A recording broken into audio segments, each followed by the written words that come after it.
চলুন তাহলে আমি লস্যিটা এবারে বানাবো। এখানে আমি 200 গ্রাম টক দই নিয়েছি, দিয়ে দেবো।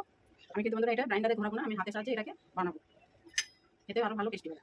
এই জন্য আমি গ্রাইন্ডিং মেশিন ব্যবহার করবো। চিনি গুঁড়ো নিয়েছি, দিয়ে দেবো। আপনারা গোটা চিনিও ব্যবহার করতে পারেন, আমি গুঁড়িয়ে নিয়েছি তাড়াতাড়ি চিনিটা গুঁড়ে যাওয়ার জন্য। 150 গ্রাম চিনি আছে এখানে, আপনারা যেমন মিষ্টি খাবেন সেই অনুযায়ী চিনিটা দেবেন।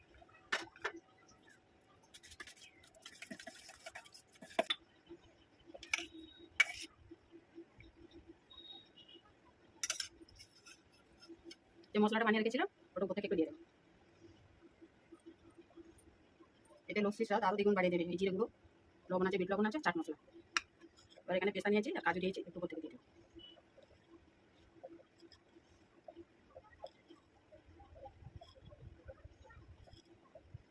বন্ধুরা এই গরমেতে এরকম সুন্দর টক দইয়ের ঠান্ডা ঠান্ডা একদম প্রাণ ঠান্ডা করা লস্যি বানিয়ে খাবেন,